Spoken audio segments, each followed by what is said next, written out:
They stole his land and built a pool like he didn't exist, but overnight, he drained it dry and made them pay for every single drop.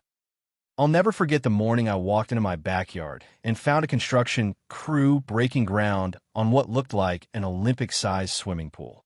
The sun was barely up, and there were 6 men in hard hats operating heavy machinery right in the middle of my carefully maintained lawn. My prize-winning rose garden had been completely bulldozed, and they were digging a massive hole where my vegetable patch used to be. The foreman, a burly man named Mike, looked up from his clipboard and waved at me like this was the most natural thing in the world. "Morning, sir. We're right on schedule with the community pool project," he shouted over the noise of the excavator. My jaw dropped as I watched them tear up 20 years of landscaping work. The cherry tree my late father had planted was lying on its side, its roots exposed and dying in the morning sun.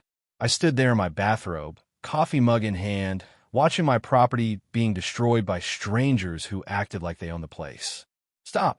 This is my property," I yelled, but Mike just shrugged and pointed toward the street. That's when I saw him, Robert Davidson, our HOA president, standing at the edge of my property line with a smug grin plastered across his face.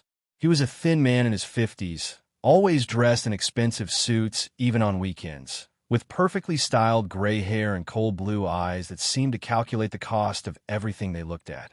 Robert had been the HOA president for 8 years, and in that time, he transformed our once peaceful neighborhood into his personal kingdom. Robert walked over with that arrogant swagger of his, carrying a thick folder of documents. "Good morning, James," he said, his voice dripping with fake politeness. "I see you've discovered our little surprise. The HOA board voted unanimously last night to build a community pool, and after careful consideration, we determined that your lot was the most suitable location." He handed me a legal document that was already signed and notarized. "Everything's completely legal, I assure you." I scanned the document, my hands shaking with rage. According to the paperwork, the HOA had somehow obtained an easement that gave them the right to use my backyard for community enhancement projects. The signature at the bottom looked suspiciously like mine, but I had never signed any such document. "This is fraud, Robert.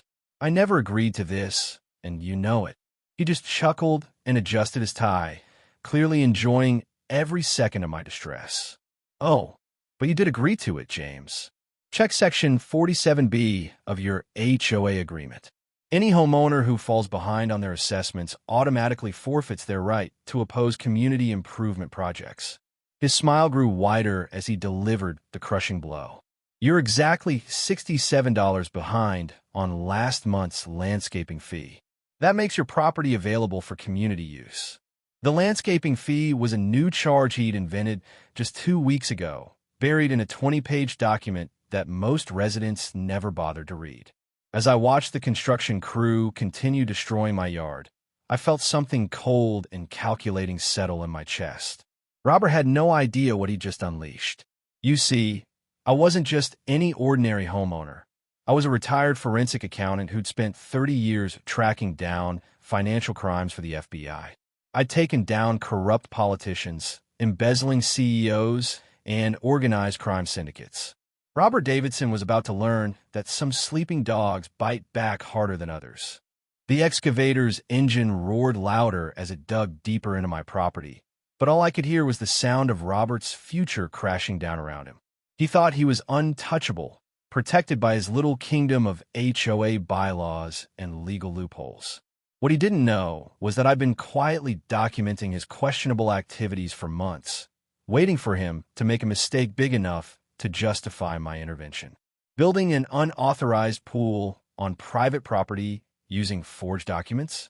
That was the mistake I've been hoping for. Have you ever dealt with a power-hungry HOA president who thought they could walk all over you? Let me know in the comments, because Robert Davidson was about to discover that some homeowners fight back with more than just angry letters and community meeting complaints. Robert Davidson had been terrorizing our neighborhood long before the pool incident, but most residents were too intimidated to fight back. He moved into Maple Ridge Estates 12 years ago and immediately began his campaign to control every aspect of our community. Within 2 years, he'd maneuvered himself into the HOA presidency, and within 5, he'd rewritten the bylaws to give himself almost dictatorial powers. Robert was the kind of man who measured his worth by how much control he could exert over others, and our HOA had become his personal playground. His reign of terror began with small things: mandatory mailbox inspections, strict rules about lawn height, and surprise compliance audits that always seemed to target residents who dared to question his authority. Robert had a gift for finding obscure violations in the most well-maintained properties. Mrs. Henderson's prize-winning garden was cited for excessive color variation, and old Mr. Thompson received a violation notice because his garage door was 3 shades too dark according to the approved color palette that Robert had commissioned from his brother-in-law's painting company. The fine started small, but grew exponentially with each offense. A slightly overgrown hedge might cost you $50 the first time, but Robert's newly implemented repeat offender policy meant that same hedge could cost you $500 if it happened again within 6 months. He'd hired his nephew, Marcus, as the community compliance officer, which meant we had a 25-year-old college dropout driving around in a golf cart, taking pictures of violations and writing citations like he was some kind of suburban sheriff. Robert's office was located in what used to be the community clubhouse, but he'd transformed it into something resembling a corporate headquarters. The walls were covered with framed copies of HOA bylaws, legal precedents, and photographs of properties he'd successfully brought into compliance. His desk was positioned so that anyone entering had to approach him like a subject approaching a throne. He kept a large map of the neighborhood on the wall, with different colored pins marking problem properties and model homes. The psychological warfare was Robert's specialty, and he deployed it with surgical precision. He'd schedule mandatory community meetings at inconvenient times, then pass important votes when working families couldn't attend. His favorite tactic was the emergency assessment, where he'd suddenly declare that urgent repairs were needed and demand immediate payment from all residents. Those who couldn't pay immediately faced steep late fees and the threat of liens on their property. What made Robert particularly dangerous was his network of informants throughout the neighborhood. He'd cultivated relationships with lonely retirees and ambitious newcomers, turning them into his eyes and ears. Mrs. Patterson from Elm Street would report on her neighbors' visitors, while young Derek Collins documented every minor violation he could spot during his morning jogs. Robert rewarded these informants with reduced assessments and preferential treatment, creating a culture of suspicion and betrayal that poisoned our once friendly community. His masterpiece was the Neighborhood Excellence Program, which was really just a system for publicly shaming residents who didn't meet his impossible standards. Each month, Robert would publish a newsletter ranking every property in the neighborhood from exemplary to requires immediate attention. The bottom-ranked homes would be subjected to increased scrutiny, surprise inspections, and social ostracism from Robert's loyal followers. Financial manipulation was another weapon in Robert's arsenal. He'd convinced the HOA board to approve a series of infrastructure improvements that somehow always benefited properties owned by his friends and family members.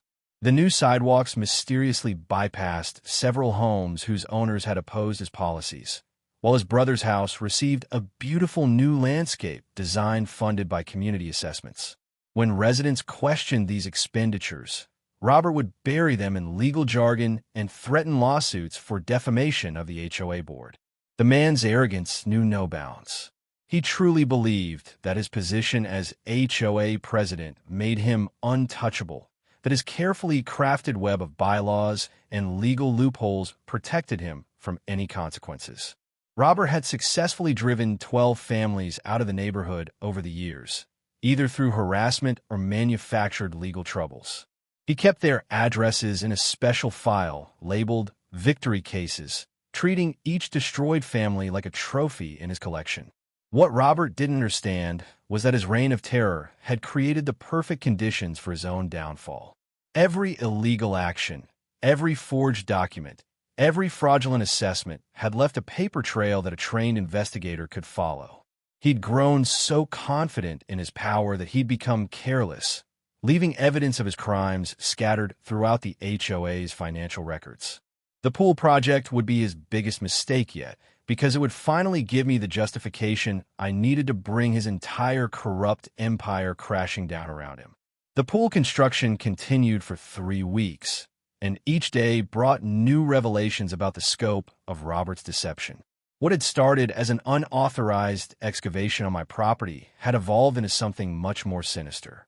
I discovered that Robert had been planning this project for over a year, systematically targeting my property through a series of manufacturer violations and fraudulent assessments designed to create the legal justification he needed for his land grab. The first major red flag came when I reviewed the construction permits. According to city records, the pool project had been approved 6 months ago, long before Robert claimed the HOA board had voted on it. The application listed Robert's construction company, Davidson Development, LLC, as the primary contractor with a project value of $2.3 million. That meant Robert wasn't just stealing my land. He was using community funds to pay his own company for a project that would significantly increase his property values while destroying mine. My neighbor, elderly Frank Morrison, came forward with disturbing information about Robert's intimidation tactics. Frank revealed that Robert had been systematically pressuring residents to support the pool project by threatening them with massive fines and legal action. 3 homeowners had received letters claiming they owed thousands of dollars in back assessments for violations that had never been properly documented. The letters were written on official HOA letterhead and referenced obscure legal codes that would be difficult for ordinary residents to verify. The situation escalated dramatically when I received a surprise visit from Robert's nephew Marcus and 2 men I didn't recognize. They claimed to be conducting a routine property inspection, but their behavior was clearly intended to intimidate. Marcus took photographs of every room in my house while his companions made notes about potential HOA violations. They cited me for having the wrong color curtains, an unauthorized doormat, and excessive personal items visible through my windows. When I refused to sign their violation report, one of the men, a large fellow named Tony who claimed to be a legal consultant, stepped uncomfortably close and suggested that cooperative homeowners always fared better in HOA disputes. The threat was clear: submit to Robert's authority or face escalating harassment. They left a document demanding $15,000 in immediate fines and assessments, with a warning that failure to pay within 10 days would result in a lien being placed on my property. The next morning, I discovered that someone had vandalized my mailbox and spray-painted compliance required across my garage door. Security footage from my neighbor's camera showed a figure in dark clothing approaching my property at 3 a.m., but the image was too blurry to identify the perpetrator. When I reported the incident to local police, Officer Martinez informed me that several residents had filed similar complaints about late-night vandalism targeting homeowners who'd opposed HOA initiatives. Robert's campaign reached a new level of audacity when he sent an official letter to all neighborhood residents announcing that my property had been voluntarily donated to the community for the pool project. The letter included a forged statement supposedly signed by me, expressing my enthusiasm for the project and my desire to contribute to neighborhood improvement. Several neighbors called to congratulate me on my generous donation, unaware that the entire document was fabricated. The construction crew's activities became increasingly destructive and invasive. They began storing equipment in my driveway, without permission, blocking my access to my own garage. When I complained, the foreman claimed he had explicit authorization from the HOA to use my property for staging and storage. Concrete trucks began arriving at 6 a.m., violating city noise ordinances and making it impossible for me to sleep. My requests for reasonable construction hours were ignored, and Robert's office claimed they had no authority over the contractor's schedule. The breaking point came when I discovered that Robert had illegally connected the pool's plumbing system to my home's water and electrical systems. My utility bills skyrocketed as the construction equipment drew power from my electrical panel and filled the massive pool excavation with water from my lines. When I confronted Robert about this obvious theft of utilities, he claimed it was a temporary accommodation that would be properly addressed once the project was complete. Robert's arrogance reached stunning heights during our final confrontation in his office. Surrounded by his map of neighborhood properties and flanked by his nephew Marcus, he calmly explained that my opposition to the pool project marked me as detrimental to community harmony. He produced a thick folder of manufactured violations and claimed that my pattern of noncompliance gave the HOA the right to take whatever actions were necessary to protect property values. His exact words were, "Some homeowners need to learn their place in the community hierarchy." The most shocking revelation came when Robert casually mentioned that he'd already received preliminary offers from 3 different buyers interested in purchasing my property once certain compliance issues were resolved. It became clear that the pool project was just the first step in a larger scheme to force me out of my home so Robert could flip my property for a substantial profit. He'd done this before to other residents, and he was confident that his system of legal harassment and financial pressure would work on me too. As I sat in Robert's office, listening to him outline his plans for destroying my life, I realized that this was no longer just about a pool or property rights. Robert had declared war on me personally, and he'd made the fatal mistake of assuming I was just another helpless homeowner who would eventually submit to his authority. What he didn't know was that I'd been recording our conversation with a device hidden in my jacket pocket, and every word of his confession was being captured in crystal-clear digital audio that would soon become evidence in multiple criminal investigations. While Robert continued his harassment campaign, I've been quietly assembling what would become the most comprehensive case of HOA fraud and corruption that our county had ever seen. My 30 years as a forensic accountant had taught me that criminals like Robert always leave trails, and his arrogance had made him particularly sloppy about covering his tracks. Every forged document, every illegal assessment, and every fraudulent expenditure had left digital fingerprints that I was methodically collecting and organizing into an unbreakable case. My first breakthrough came through analyzing the HOA's financial records, which Robert was legally required to make available to homeowners upon request. What I found was a masterclass in embezzlement and fraud. Over the past 5 years, Robert had systematically redirected community funds into accounts controlled by shell companies he'd created. Davidson Development LLC was just one of 7 businesses that existed solely to funnel HOA money into Robert's personal accounts. The landscaping company, security service, and maintenance contractor were all Robert's enterprises, billing the HOA at inflated rates for substandard work.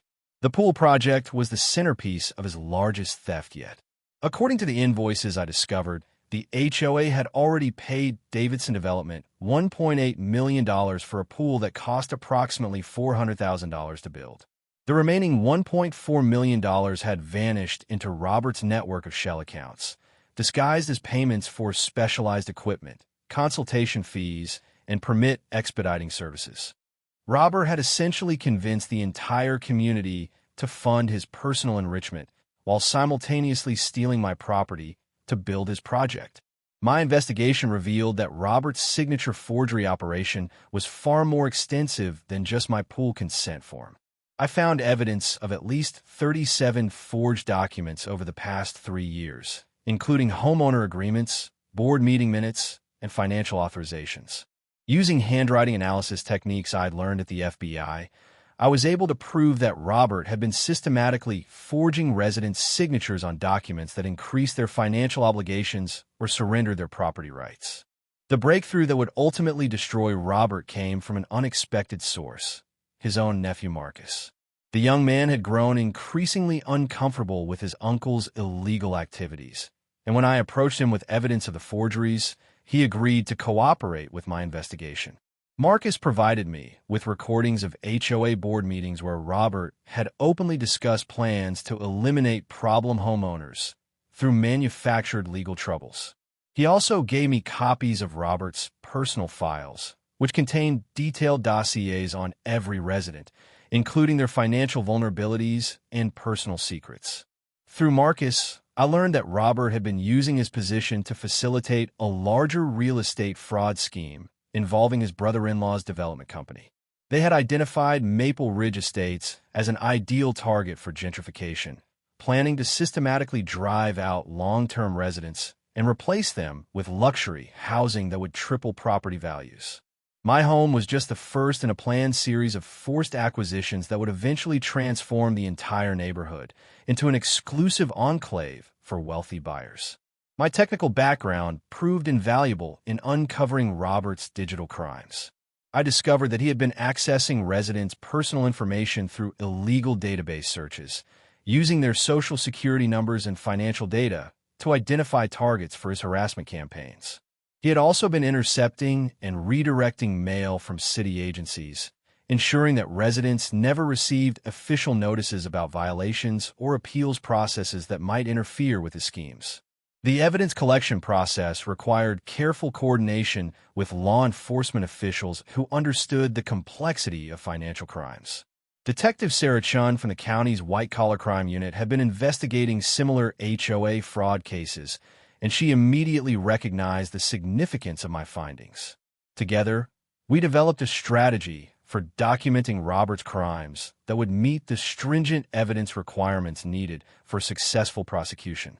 My security background allowed me to install sophisticated surveillance equipment throughout my property without Robert's knowledge. Hidden cameras captured him and his associates conducting illegal searches of my home, stealing mail from my mailbox, and vandalizing my property during their late-night intimidation visits. Audio recording devices documented conversations where Robert and his accomplices discussed plans to plant evidence and manufacture additional violations that would justify seizing my property. The financial analysis revealed that Robert's fraud extended far beyond simple embezzlement. He had been manipulating the HOA's insurance policies to create artificial claims that generated cash payments, which he then diverted to his personal accounts. Property damage that Robert claimed was caused by community negligence was actually the result of deliberate sabotage carried out by his hired contractors. The insurance fraud alone amounted to over $600,000 in stolen money. Perhaps the most damaging evidence came from Robert's own computer files, which Marcus helped me access during one of his uncle's business trips. Robert had kept detailed spreadsheets tracking his various criminal enterprises, including projected profits from forced property sales and timelines for eliminating specific residents. He had also maintained a correspondence file showing his coordination with corrupt city officials who had been accepting bribes to approve his fraudulent permits and overlook building code violations. The investigation expanded to include forensic analysis of the pool construction itself, which revealed numerous safety violations and code infractions that Robert had concealed through bribery and document falsification. The pool's foundation had been built over septic lines that Robert knew would fail, creating environmental hazards that could contaminate the neighborhood's groundwater. His plan was to blame these problems on unforeseen complications that would justify additional assessments and construction costs, generating even more profits for his shell companies. As my case file grew to over 800 pages of documented evidence, I realized that Robert's downfall would be far more spectacular than even I had initially imagined. He hadn't just committed fraud, he had orchestrated a criminal enterprise that touched every aspect of our community's governance. The evidence I had assembled would not only destroy Robert personally, but would also expose a network of corruption that reached into City Hall, the county assessor's office, and the local police department's code enforcement division. The annual HOA meeting on October 15th would normally have been a mundane affair with maybe 20 residents in attendance. But word had spread that something significant was about to happen. By 7 p.m., the community center was packed with over 180 homeowners, many of whom hadn't attended an HOA meeting in years. Robert arrived fashionably late, as always, expecting to find his usual compliant audience of intimidated residents and loyal supporters. Instead, he walked into a room buzzing with anticipation and hostility. Robert took his position at the head table, flanked by his hand-picked board members and his nephew Marcus, who had been avoiding eye contact with me for the past week. The agenda Robert had prepared was typically self-serving. Approval of next year's budget, which included massive increases in assessments, ratification of his pool project, and discussion of enhanced enforcement measures for non-compliant properties. He had no idea that Marcus had already provided me with copies of his private notes, which revealed his plans to target 6 additional families for forced removal. I had strategically positioned myself in the back of the room, with Detective Chun and 2 federal agents seated nearby in plain clothes. The local news crew I had invited was setting up their cameras, having been told they would witness the exposure of the largest HOA fraud case in county history. Robert noticed the media presence, but assumed they were there to cover his pool project announcement, which he'd been promoting as a major community enhancement initiative. Robert began the meeting with his usual pompous speech about maintaining community standards and protecting property values, but I could see the confusion in his eyes as he scanned the hostile faces in the audience.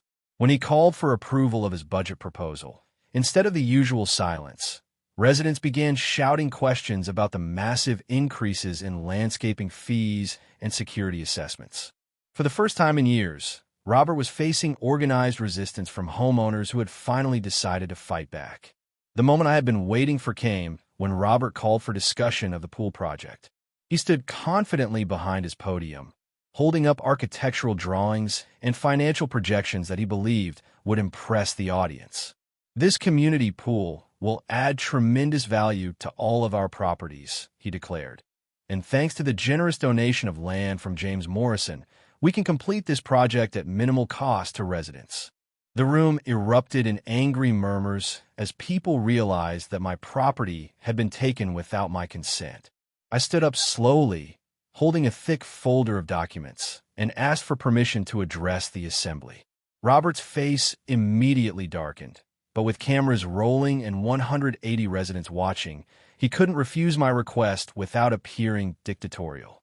"Of course, James," he said with false pleasantness, "though I hope you'll keep your comments brief and constructive." He had no idea that he had just given me the platform I needed to destroy him completely. "Thank you, Robert," I began, my voice carrying clearly through the silent room. "I'd like to share some interesting documents I've discovered regarding our HOA's finances and this pool project." I held up a copy of Robert's forged consent form and his shell company invoices. It appears that our president has been quite creative in his interpretation of homeowner agreements and community expenditures. The room was completely silent now, with every resident leaning forward to catch my words. I methodically presented the evidence of Robert's crimes, starting with the forged signatures and moving through the embezzlement scheme to the insurance fraud. With each revelation, I could see Robert's confident expression crumbling into panic. When I displayed the spreadsheet showing his profits from forced property sales, several residents gasped audibly. Mrs. Henderson stood up and shouted, "That's why you drove out the Williams family." The crowd's anger was becoming palpable. The coup de grace came when I played the audio recording of Robert's confession about his plans to eliminate problem homeowners and flip their properties for profit. His own voice filled the community center, clearly stating his intention to use manufactured violations and fraudulent assessments to steal residents' homes. "Some homeowners need to learn their place in the community hierarchy," his recorded voice declared, followed by his casual discussion of preliminary offers on my property. Robert jumped to his feet, his face red with rage and panic. "This is illegal surveillance. Those recordings were obtained without my consent." But his protests only made him look more guilty as residents began connecting the dots about their own harassment experiences. Detective Chun stood up and identified herself, explaining that the recordings were completely legal under state law and that they constituted evidence in an ongoing criminal investigation. The room exploded into chaos as residents realized they had been victimized by their own HOA president. People were shouting questions, demanding refunds, and calling for Robert's immediate arrest. Mrs. Patterson, one of Robert's former informants, stood up tearfully and confessed that Robert had been bribing her with reduced assessments in exchange for spying on her neighbors. "He told me it was for community security," she sobbed, "but he was using the information to target families for harassment." Marcus finally found his courage and stood up to address the crowd. With his voice shaking, He confessed his role in his uncle's criminal enterprise and formally apologized to every resident who had been targeted. He handed Detective Chun a box of additional evidence he had been secretly collecting, including Robert's personal files on every homeowner and his correspondence with corrupt city officials. The betrayal by his own nephew was the final blow to Robert's composure. As Detective Chun began reading Robert his rights, he made one last desperate attempt to maintain control. "You can't do this," he screamed, pointing wildly at the crowd. "I built this community. I protected your property values. Without me, this neighborhood will fall apart." But his words fell on deaf ears as residents who had lived in fear for years finally saw their tormentor revealed as nothing more than a common criminal. The man who had terrorized an entire community was being led away in handcuffs, his empire of fear and fraud collapsing around him. The news cameras captured every moment of Robert's breakdown, ensuring that his humiliation would be broadcast throughout the region. As the meeting ended, residents were already organizing to undo the damage Robert had caused and to ensure that no future HOA president could accumulate such dangerous power. The tyrant who had believed himself untouchable had been brought down by the very evidence of his own crimes, and justice was finally being served. The collapse of Robert's criminal empire happened with breathtaking speed once the investigation went public. Within 48 hours of his arrest, federal agents had frozen all accounts connected to his shell companies, seized his properties, and launched a comprehensive audit of every financial transaction he had conducted over the past 8 years. The scope of his crimes was staggering. What had started as simple HOA corruption had evolved into a multi-million-dollar criminal enterprise that had defrauded not just our community, but investors, insurance companies, and government agencies across 3 counties. Robert's attempt to post bail became a public spectacle when it was revealed that he couldn't access any of his stolen funds due to the federal asset freeze. The man who had lived in a $2.4 million mansion built with embezzled HOA money was forced to rely on a public defender when his high-priced legal team abandoned him after their retainer checks bounced. His wife, Margaret, filed for divorce within a week, claiming she had been unaware of his criminal activities and seeking to protect the family's remaining legitimate assets from seizure. The media coverage was relentless and devastating. Local news stations ran daily updates on the HOA Fraud King, featuring interviews with victimized residents and financial experts explaining how Robert had orchestrated his schemes. The story went viral on social media, with homeowners from around the country sharing their own HOA horror stories and praising the residents of Maple Ridge Estates for finally taking down their corrupt president. Robert became a national symbol of unchecked HOA power and the poster child for why community associations needed stronger oversight. Detective Chin's investigation expanded far beyond Robert's individual crimes when they discovered his connections to a regional network of corrupt HOA officials. His computer files contained contact information for presidents in 12 other communities who had been sharing strategies for manipulating residents and maximizing illegal profits. The FBI launched Operation Community Standards, a coordinated takedown that ultimately resulted in arrests in 7 states and the recovery of over $40 million in stolen community funds. The civil lawsuits began immediately, with residents filing both individual and class action claims against Robert and his various shell companies. My case alone sought $2.7 million in damages for property destruction, theft of utilities, emotional distress, and punitive damages related to his attempted theft of my land. The pool construction had caused permanent damage to my property's foundation and septic system, requiring extensive remediation that Robert's insurance companies were legally obligated to cover once his fraud was exposed. Robert's nephew Marcus became a key witness for the prosecution, providing testimony that revealed the true extent of his uncle's psychological manipulation and criminal planning. Under immunity agreements, Marcus detailed how Robert had systematically identified vulnerable residents based on their financial situations, family circumstances, and personality profiles. The elderly, single parents, and recent immigrants had been specifically targeted because Robert believed they would be less likely to fight back against his harassment campaigns. The insurance fraud investigation revealed that Robert had been staging property damage throughout the neighborhood for years, then filing false claims and pocketing the settlement money. The suspicious tree that had fallen on Mrs. Henderson's roof during a mild storm had actually been deliberately weakened by Robert's contractors. The accidental water main break that flooded 3 homes had been caused by sabotage, generating over $200,000 in fraudulent insurance claims that Robert had diverted to his personal accounts. Robert's corruption extended into the city government, where investigators discovered he had been paying bribes to building inspectors, code enforcement officers, and permit clerks to overlook violations and approve his fraudulent projects. City Councilman Bradley Price, who had been Robert's primary political ally, was arrested for accepting $75,000 in bribes over 3 years in exchange for fast-tracking Robert's development permits and blocking complaints from residents about HOA overreach.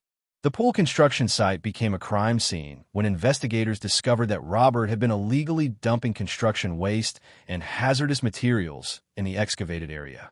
Soil samples revealed contamination from asbestos, lead paint, and chemical solvents that Robert's companies had been disposing of to avoid proper hazardous waste fees. The environmental cleanup alone would cost over $500,000, for which Robert's estate would be held liable even after his criminal conviction. Perhaps the most satisfying moment came when Robert's carefully cultivated image as a successful businessman was completely destroyed by financial disclosures during his criminal trial. Despite living in apparent luxury for years, Robert was actually deeply in debt, having used his stolen HOA funds to maintain a lifestyle he couldn't afford through legitimate means. His expensive cars were leased, his mansion was heavily mortgaged, and his investment portfolio consisted entirely of money he had embezzled from the communities he was supposed to serve. The criminal trial lasted 6 weeks, during which Robert's defense team tried desperately to portray him as an overzealous volunteer who had made accounting mistakes rather than a calculating criminal mastermind. However, the evidence was overwhelming, and my recordings of his confessions made it impossible for him to claim ignorance or innocent intent. The jury deliberated for less than 4 hours before finding him guilty on all 34 felony counts, including fraud, embezzlement, forgery, bribery, and conspiracy. Robert's sentencing hearing drew a crowd of over 200 former victims who had come to see justice finally served. Judge Martinez called Robert's crimes a betrayal of the most fundamental trust between neighbors and noted that his systematic targeting of vulnerable residents showed a complete lack of empathy or remorse. The sentence was crushing: 15 years in federal prison, followed by 10 years of supervised probation and full restitution of all stolen funds, plus punitive damages totaling $8.2 million. As Robert was led away in shackles, I felt a profound sense of satisfaction knowing that the man who had terrorized our community would spend the best years of his remaining life behind bars. The tyrant who had believed himself untouchable had been brought down by his own arrogance and the meticulous documentation of his crimes. Justice had been served, and every resident who had lived in fear of Robert's harassment could finally sleep peacefully knowing that their tormentor would never again have power over anyone. 6 months after Robert's sentencing, Maple Ridge Estates had transformed into the peaceful, friendly neighborhood it was always meant to be. The first order of business had been completely dissolving Robert's version of the HOA and creating a new, democratic community association with strict limits on presidential power and transparent financial oversight. I was unanimously elected as interim president, with a specific mandate to undo the damage Robert had caused and establish safeguards against future corruption. The restitution process brought unexpected windfalls to residents who had been victimized by Robert's schemes. The federal asset seizure had recovered over $6 million in cash and properties, which was distributed to homeowners based on the illegal assessments and fraudulent charges they had paid over the years. Mrs. Henderson received $47,000 to compensate for the years of harassment and fabricated violations she had endured. The Williams family, who had been driven from their home by Robert's intimidation campaign, received enough money to purchase a beautiful new house in a better neighborhood. My own property became a symbol of the community's renewal. Instead of Robert's illegal pool, we used part of the restitution money to create a beautiful community garden where residents could grow vegetables and flowers together. The space where Robert had tried to steal my land became a gathering place for neighborhood barbecues, children's birthday parties, and weekend farmers markets. The cherry tree that my father had planted was replaced with an entire grove of fruit trees that the community tends together. The pool construction equipment that had terrorized my mornings was replaced by the sound of children playing and neighbors chatting over garden fences. My rose garden, which Robert's contractors had destroyed, was replanted with varieties donated by residents from throughout the neighborhood. Mrs. Patterson, who had been Robert's reluctant informant, became my gardening partner and closest friend, working together to create something beautiful from the destruction Robert had caused. Marcus Davidson surprised everyone by using his insider knowledge of his uncle's crimes to become an advocate for HOA reform. He testified before the state legislature about the need for stronger oversight of community associations and helped draft new laws requiring independent audits and term limits for HOA presidents. His courage in exposing his uncle's crimes earned him respect throughout the community, and he was hired by Detective Chin's department as a consultant on white-collar crime investigations. The media attention brought positive changes that extended far beyond our neighborhood. The HOA Fraud King case became a landmark prosecution that led to congressional hearings on community association governance and resulted in new federal laws protecting homeowners from abusive HOA practices. Legal aid organizations began offering free assistance to residents dealing with corrupt community associations, using my case as a template for fighting back against HOA tyranny. My background in forensic accounting led to a new career helping other communities investigate suspected HOA fraud. Over the past year, I've consulted on cases in 14 states, helping to recover over $23 million in stolen community funds and bringing 17 corrupt HOA officials to justice. Robert's crimes had inadvertently created a nationwide movement for HOA reform, with thousands of residents finding the courage to challenge corrupt leadership in their own communities. The financial recovery exceeded everyone's expectations when investigators discovered that Robert had been hiding additional assets in offshore accounts. The final restitution distribution included not just the return of stolen funds, but punitive damages that left most residents better off financially than they had been before Robert's reign of terror began. My settlement alone covered the complete restoration of my property, plus enough additional compensation to fund my new consulting practice. Detective Chin's investigation expanded into a federal task force that continues to pursue HOA fraud cases across the country. The techniques we developed for documenting Robert's crimes have become standard procedures for investigating community association corruption, and the evidence collection methods I employed are now taught at FBI training seminars. Robert's downfall created a lasting legacy of accountability that protects homeowners nationwide.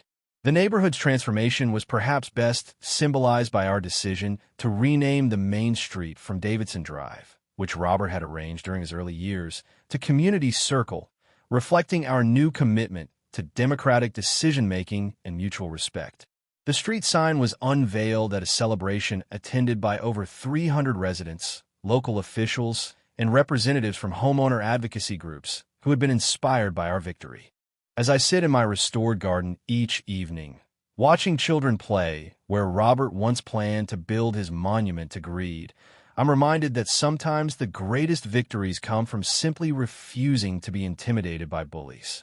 Robert Davidson thought he could destroy my life to fund his criminal empire, but his arrogance became the weapon that brought about his own destruction. The pool he tried to force on my property became the evidence that sent him to prison, and the community he terrorized became stronger and more united than ever before. The final irony came when Robert's former mansion was purchased by the city and converted into a community center offering free legal assistance to residents dealing with HOA disputes. The building where Robert had planned his crimes now serves as a resource for homeowners fighting similar battles, ensuring that his legacy will be one of empowerment rather than oppression. Justice was not only served, it was transformed into ongoing protection for future generations of homeowners who deserve to live in peace and dignity in their own communities. 3 years have passed since Robert Davidson's conviction, and the ripple effects of his downfall continue to transform communities across the nation. The Maple Ridge model of HOA governance has been adopted by over 500 neighborhoods, featuring mandatory financial transparency, term limits for officers, and independent oversight committees that prevent any single individual from accumulating dangerous power.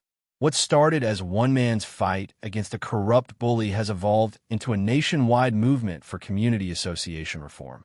Robert himself remains in federal prison, where his fellow inmates have little sympathy for a man who stole from his own neighbors. According to Marcus, who occasionally visits his uncle out of family obligation, Robert has aged dramatically and spends most of his time in the prison library, desperately studying legal precedents in futile attempts to appeal his conviction. The man who once terrorized an entire neighborhood now lives in constant fear of his own cellmates, many of whom view his crimes as particularly despicable. The investigative work that brought down Robert's criminal empire led to my founding the National HOA Accountability Project, a nonprofit organization that provides free forensic accounting services to communities dealing with suspected corruption. Our team of retired FBI agents, forensic accountants, and legal experts has recovered over $180 million in stolen community funds and helped secure convictions against 89 corrupt HOA officials. The organization operates from offices in Robert's former mansion, which serves as a daily reminder that justice ultimately prevails. My personal victory has been complete in every meaningful way. The property that Robert tried to steal is now worth twice what it was before his crimes were exposed, thanks to the neighborhood's transformation and the positive media attention from our successful fight against corruption. The community garden that replaced his illegal pool has become a regional attraction, drawing visitors from across the state who want to see where ordinary homeowners stood up to tyranny and won. The legal precedents established by Robert's prosecution have made it much more difficult for corrupt HOA officials to operate with impunity. Prosecutors now have clear guidelines for pursuing fraud cases against community associations, and federal law enforcement agencies have dedicated resources for investigating HOA crimes. The fear that once silenced victimized homeowners has been replaced by knowledge that help is available and that corrupt officials will face serious consequences for their actions. Marcus Davidson completed law school and now works as a prosecutor specializing in white-collar crime, using his intimate knowledge of HOA fraud to help other victims seek justice. He often speaks at community meetings about recognizing the warning signs of corrupt leadership and encourages residents to document suspicious activities before they escalate into major crimes. His transformation from reluctant accomplice to dedicated advocate demonstrates that even those caught up in corruption can choose redemption. The pool construction site that started this entire saga has been converted into a memorial garden honoring residents who have fought against community association abuse. A plaque at the entrance reads, "In memory of those who suffered under corrupt leadership and in celebration of those who found the courage to fight back." Visitors often comment on the peaceful beauty of the space and the inspiring story of how a community united to overcome tyranny. Detective Chun was promoted to head the state's new HOA Crime Task Force, which investigates community association fraud throughout the region. She frequently credits our case with establishing the investigative protocols that have made her unit so successful in pursuing complex financial crimes. The partnership between law enforcement and community members that we pioneered has become a model for other jurisdictions dealing with similar problems. Recent news reports indicate that Robert's health has deteriorated significantly during his imprisonment, with his attorney filing unsuccessful appeals for medical release due to stress-related conditions. The man who once seemed so powerful and intimidating is now a broken figure, serving as a cautionary tale about the consequences of abusing positions of trust. His decline serves as a reminder that those who prey on their neighbors ultimately face judgment for their crimes. The annual Maple Ridge Community Festival now draws thousands of visitors who come to celebrate our neighborhood's remarkable transformation and to learn about effective HOA governance. Local officials, homeowner advocates, and legal experts gather to share strategies for preventing corruption and empowering residents to protect their communities. The festival has become a symbol of hope for neighborhoods struggling with their own HOA problems. As I tend my flourishing garden each morning, surrounded by the sounds of a healthy, happy community, I'm grateful for the chain of events that Robert's greed set in motion. His attempt to steal my property became the catalyst for exposing his entire criminal enterprise and creating lasting protections for homeowners everywhere. The man who thought he could intimidate me into submission instead provided the evidence needed to bring about his own destruction and transform the lives of countless families who deserve better leadership. Disclaimer: the story you just watched is fictional. It explores themes of property rights, neighborly conflict, and the strategic triumph over injustice. This narrative aims to highlight the importance of standing up for your rights and the dramatic consequences of overstepping boundaries.